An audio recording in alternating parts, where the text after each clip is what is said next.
talk about the Espin Nesta today. I received this bike about 2 or 3 weeks ago from Espin. They sent me the Nesta and the Sport to review them, and this one's a little different than the rest of the Folding Fat Tire bikes that I have in the fact that it has a step-through frame and a little bit better components, front suspension, and a really nice rack, and it's just a really sweet looking bike. Now, I'm not usually a huge fan of step-throughs, but I do like this one. I think it's pretty stylish. I think that the color is really cool. I know a lot of men think that these bikes are for women, but once you do a little customization on it and make it look like a different type of bike, I think that you can get away with riding this. Now, it's super comfortable. I added a suspension seat post and a different seat. It's just something that I do with every bike because the stock seats are pretty uncomfortable. That includes this bike. The seat that comes with it is not very comfortable. And that's really the only major drawback that I could say from this bike. Coming from the factory, it's got really nice fenders. The front suspension works really good. It's adjustable. It has a lockout. It has the included front and rear racks, a headlight. The fenders are plastic, which I really like because you don't hear the rattling noise when you drive through gravel and stuff. And then you got folding pedals, and then the frame folds in half and the handlebars fold down. One thing from the factory that was a problem with mine is that the wires up here in the front are really tight, so you can barely lift up your handlebars. And I wanted to add a different set of handlebars onto this. I bought some Velo orange clunker bars, which I'll show you in another video because I have them on my other bike. They didn't leave me very much length in this cable situation going on in the front, which kind of sucks because I did want to add those bars that really made this bike look really cool. I did contact Espin, let them know the situation so they're aware of it. They said they haven't seen anything like that before. But as you know, if you watch me and you follow the people that do e-bike videos, David Brand New, who's my boy, he got this same bike, same color, same everything, and his wires were exactly the same. So they were really tight. As you can see, if I turn this wheel, it like the wires are too tight for it to go all the way around. Now, it doesn't affect riding because you're never really going to take that sharp a turn. And when your momentum's going, you turn pretty easily anyways, but I'm just pointing that out. That's what happened. So you got the 20x4 inch dyno skins, which are really nice. They're supposed to be pretty tough. And I like that they're mainly black. So if you look at the other side, the side that I always take pictures on, there's no lettering or anything on it. And I think that looks really cool. The Chow Yangs, they do come on other bikes. I think I've seen them on Electric XP and a couple other brands. It has a 48 volt 750 watt motor with a 10.5 amp hour battery. So the battery is the weakest thing on this bike, and you're not going to get very much mileage out of it, maybe 20 miles total. You know, it all depends on what you ride, but if you're riding in PAS5 or using your throttle a lot, you're going to get a lesser amount of miles than you normally would. If I were to do any upgrades, it would probably be the battery. That would be the first thing that I would do. Now, if I do keep this bike, which I might because I really like it, I may add another battery. I've been thinking about putting it in this general area right here, but we'll have to see. Now, the Espins have a whole lot of torque on them. This particular bike has 85 nanometers of motor torque, so it should get you up those hills no problem. The normal hill that I usually go up, I usually get about 15 miles per hour on other bikes in this class. And this one goes about 18, 19 miles an hour up that same hill. So quite a bit of power, a lot different than what I'm used to. Again, we have the front rack, which is really nice. I have a dog basket, which I'll show you now, that I put on here so I can take my puppy dog with me. And he can ride up front and I can see him and talk to him and stuff, make sure he's okay. And then it's got a really long back rack here. The rear rack is really, really nice. Lots of room to put a bag, accessories, whatever else you want to do. I like that the kickstand's in the back. You don't get no pedal lock because the kickstand's out of the way. That's pretty cool. You got your adjustable front suspension right here. So you have a lockout, and then on the other side you have an adjustment knob so you can adjust the how much tension you have on your fork. Right here they added a mount for a water bottle or whatever accessory, a speaker. I know they make some speakers, but I'm probably going to replace that and add a battery there if I decide to keep it. So the pedals are well go. They're folding pedals, so you just push in and you can fold them up or down, and then you just pull on them like this and then they pop out. So that's really convenient. They're metal, so they're not gonna break down or anything, get scratched up too bad. Because on this bike, since it does have a low frame, when you make turns, your pedals scrape the ground. So that's something you should be cautious about, because when you're going around, if you're making a right turn and you got this pedal all the way down, which I normally do, you're gonna scrape if you make any sort of sharp turn. Now you can eliminate that by just moving your pedal up here when you make those turns. That's a little awkward for me, but you can get used to doing that, I'm sure. So there's your front headlight. It's not incredibly bright. As you saw earlier, I did add a flashlight. This is the Sigolite Metro Pro 1100 lumens. I bought this light because the mount's really nice. I can just unscrew this and add it to another bike. Since I'm gathering a collection of bikes, I want to be able to have a headlight and bags and stuff that work with multiple bikes. I will be doing a video about that in the near future, about all the accessories I bought that are universal. Back to the taillight here. It's going to be kind of hard to see because it's daylight, but the taillight's on. If you hold the brake, it has a brake light. Moving up to the dashboard. Got your control panel here. I see these on a lot of higher end bikes. They're really nice. The buttons work really well. It's made fairly well. It gives you the option to change different things, move up and down on the PAS levels, activate your light. So up on the display, again, I don't know if you guys can even see this, but there's a little USB icon here. And basically when you push and hold the M button, it turns that on. And the reason why it has that is because underneath the display here, there's a little charging port. Now, it's not a quick charging port, so you're not going to get super fast charging speeds out of this, but it'll keep your phone topped off. I brought a cable with me. We'll see if this works. So you just remove that little cover, plug in your USB cable, and then take your other end, and my phone is charging. So that's pretty nice. If you guys can see this, it's really hard to see during the daylight, but the display is colored. It's got a really nice setup. It's got your speedometer, PAS levels, your battery life, your trip, how long you've been on the bike, odometer, things like that. The only thing it doesn't tell you is how many volts you have left on your battery, and I really miss that. Another cool feature that you don't see on a lot of step-through folding fat tire bikes, or fat tire bikes in general, are these hydraulic brakes. Now these are Zoom hydraulic brakes. Now they don't have a name on them, but I talked to Espin about this one over here because it's really spongy. They said I'm gonna probably have to do a full bleed on that. Hydraulic brakes, they're really nice. You really only need to use one finger to stop. The front one here is working really well, but like I said, if you come over here to the rear brake, it almost compresses all the way. It's gotten a lot better since I started working on it. I pumped it quite a few times, but I'm gonna go through and try to fix that a little bit better.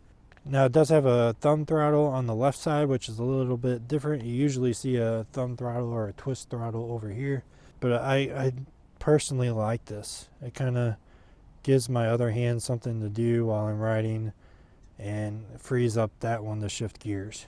Now the grips are pretty nice. They're not like super fancy expensive grips, but they work really good. They're locking grips, so they have these little Allen bolts here that you just tighten down to compress the metal ends here to hold the grips in place.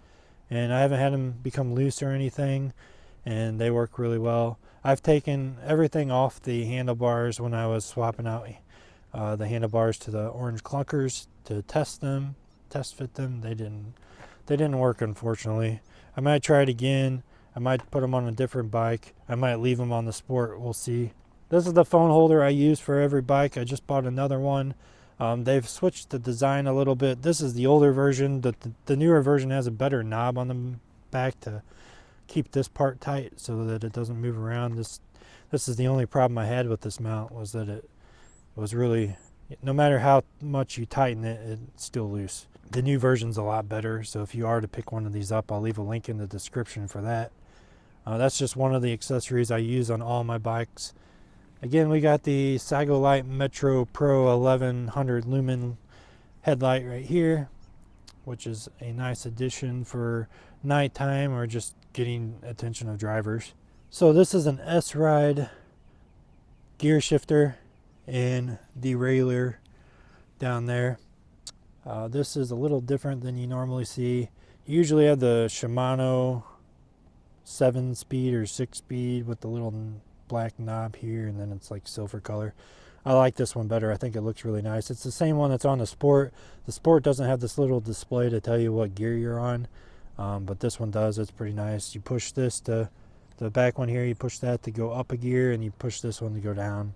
But speaking of the derailleur, this derailleur came damaged. Well, the derailleur didn't come damaged. The hanger broke in half. This aluminum piece, the derailleur hanger right here, this is what your derailleur attaches to, and it was bent up into the wheel, and I tried to bend it back and it just cracked in half. So Espin was nice enough to send me a new one of these. I added it and attached it to this derailleur, and it works great now. No problems shifting. Everything's good. Luckily, the derailleur itself wasn't damaged. But one thing that I would suggest for Espin to do for this part would be to add a derailleur guard. I purchased one myself. They're about $10. I'll go in and add that later on so that this doesn't get damaged again. When you ride around and you accidentally hit your derailleur on something, it literally can ruin your day. So I'm going to get a guard. Now the Sport had one on it. I don't know why the Nesta didn't, but I'll add one on. Like I said, it's $10. If you buy this bike and it doesn't have one, I highly suggest getting one. Just throw it on there. It's just a black piece of metal that goes from here and then down, and then blocks your derailleur from getting damaged at all. Now with other bikes, you usually have a double-walled chain guard up here so that your pants don't get caught in the chain. As you can see, it's just a single. There's no backing. I wish they would add the backing part to this, because it would make a world of difference. I've already had my pants caught in here, and I've only rode it like 3 or 4 times. So I would suggest that they add that on to their future shipments, because that's really a feature that most other bikes have, and this one doesn't. So then you got your little plastic guard down here. Sometimes you'll see like a material, like a cloth material that goes over this to kind of protect it. This one has just like a clear piece of plastic to protect the paint if the chain was to ever hit, and that's nice that they do that. Here's the battery. The battery is a 10.5 amp hour. It locks here. It has a battery gauge down at the bottom, so you can push and hold this and it'll tell you your gauge, how much level you have. And then this is your folding mechanism, and you basically just push this forward and pull it out like that. It releases the lock, and then you just fold this in half. You've seen that. I'm not going to show you. Folding the frame is pretty simple. And then your locking mechanism up here. I did a video of this when I unboxed it, so I'm not going to show you again, but you just lift this little thing up and you pull that down and it collapses, turns into a folding handlebar, which most other Fat Tire bikes have, but I like this mechanism a lot better. It's got 180 millimeter on the front and rear calipers for your brakes. There's Zoom hydraulic brakes, Zoom levers, and the integrated motor cutoff, so if you hit the brakes it cuts the motor off. 170 millimeter crank with a 46 tooth chain ring, which is what we were just looking at. The gearing is 11 to 32 tooth in the back here. The rear rack can hold up to 66 pounds, which is a lot more than most rear racks. And the way it's designed, it's really nicely built into the frame. It kind of wraps around to match the frame. So this is a custom rear rack made specifically for this bike. And then the front rack can hold 22 pounds. The seat that comes with it's a Velo, but again, this is not the same seat that you would get when you buy the bike. It's a little bit different, and it doesn't come with a suspension seat post. I added that. But other than that, that's your bike. Now we're going to go through and I'm going to show you a couple test rides that I did, and I hope you guys like it. If you have any questions about the Espin Nesta, give me a comment down below and let me know. And if you liked what you saw here, I think it's a pretty sweet looking bike. Go hit that like button, and it really supports my channel and these videos and allows me to continue to make them. So please help me out. And if you like to see more reviews of e-bikes on this channel, you can subscribe. If you want to be notified when I upload, hit that bell. And that'll do it for the Espin Nesta.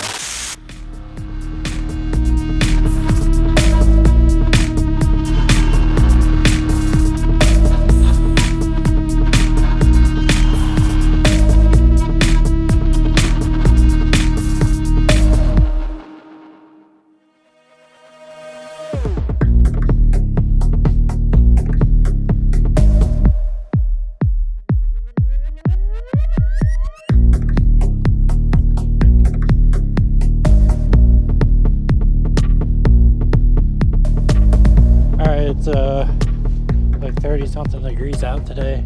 I just had a few more tests to do to finish up this review, so I figured why not just go out and do it. But first we're going to do a hill climbing test before it gets too cold. We're going to do a hill climb test. We're going to test all the PAS levels, see what the top speed of each one is. I do have the speed increase to the max, so keep that in mind. Now I test all my bikes on this hill, so we'll get a general idea of how good it does. I usually get about 15 miles per hour on a standard 750 watt motor, so we'll see what this does. We'll do throttle only, and then we'll do a pedal one. So you guys can see that, I'm sure. Looks like it's almost a 15% grade.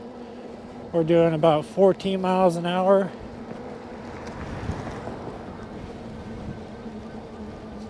Roughly. Throttle only. So about the same as the Rideal, which also has a 750 watt motor. Now the battery's not completely full. I did try to top it off before I left, but we're probably a couple volts off. So now let's do a PAS 5 hill climbing test.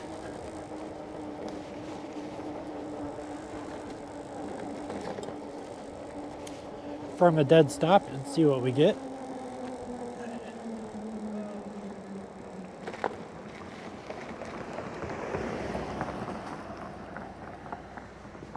So we'll just stop here, go back to our Speedo app. Okay, and we're gonna do a pedal.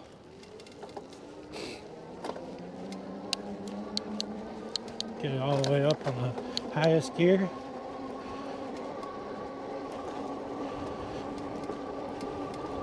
"17 miles an hour.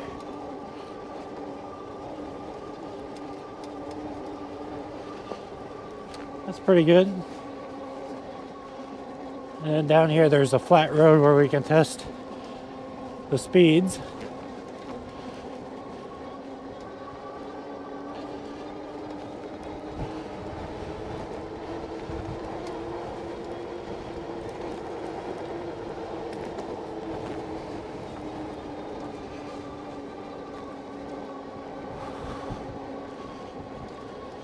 on PAS 1, so let's see what the top speed is on PAS 1. Looks like 10 miles an hour. This is PAS 2. 13, 14 miles an hour. There's a slight downhill here.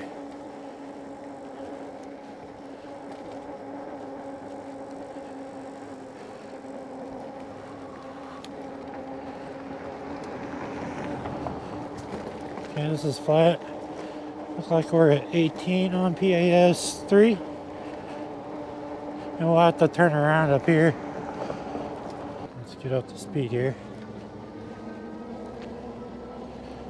Go to PAS 4. Going up a little bit of a hill here.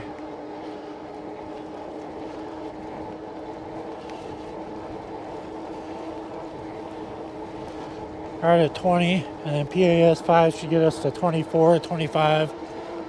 Now we're climbing a little bit.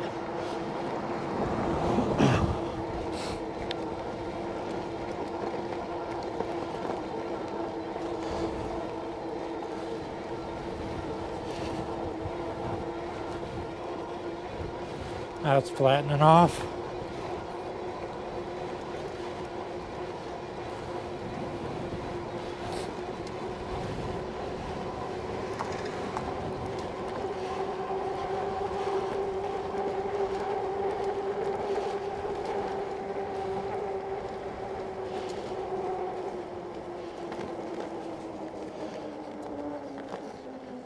Oh, it's cold.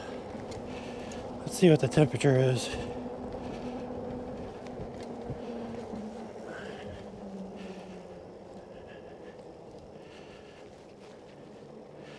.41. So not in the 30s anymore, in the 40s. I don't have any face covering, although I have it with me. Alright, so we got the PAS test done, the hill climbing test done. Top speed of 24 miles an hour. I believe it's 24 miles an hour throttle only too. But that's all the testing I needed to do today. And I hope you guys enjoyed this video. And subscribe if you haven't already. And on to the unboxing. Hey, you good boy? Yeah, you good boy? Yeah, you having fun? You like going for bike rides, don't you? Isn't he cool looking? Hey, Oreo. You just enjoying yourself? Yeah? Alright, let's go.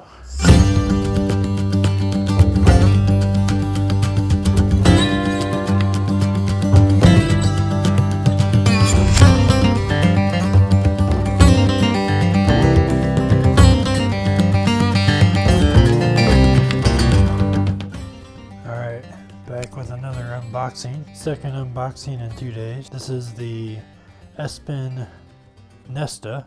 It's a folding fat tire bike with a step-through frame in this really cool blue color. Different blue than the other Espin that I got. But they packaged this one really well. It was really easy to pull it out of the box. As you can see, you got your front wheel here, your fender, seat, handlebars, everything's all zip tied really well together. And the rear rack's already installed. I got the front rack right over here. So we're gonna go ahead and finish taking all the styrofoam off, and I'll show you what this looks like when it's all assembled. Here's what it looks like with all the styrofoam cut off. It's all in the box. Same box of goodies that you get with the other Espin bikes. Comes with a headlight, your manual, pedals, some tools, all the tools you need to get your bike assembled, and then your power cord, 54.6 2 amp charger like every other 48 volt e-bike has, almost. So now I just have to assemble the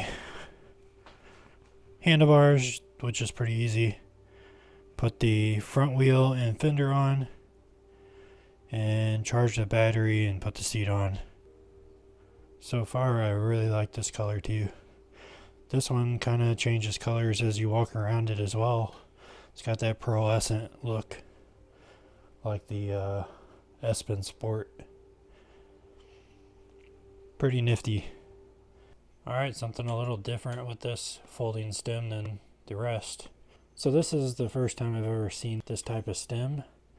It's a little different mechanism. I'm going to show you how that works.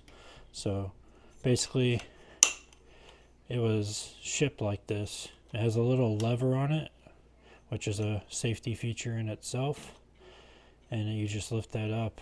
It makes it really easy to release. Now this back piece here, it allows it so when you want to release it, you have to lift this up, and then this slides, this comes over like that.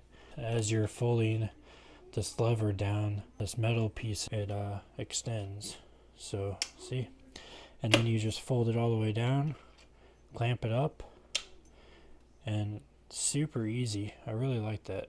So if you want to unclamp it, lift it up and pull, releases that. So that's a little different than any of the ones I've seen. Alright, so this is a little odd, and it might be a mistake, and I might have to contact Espin. We'll see how well this works.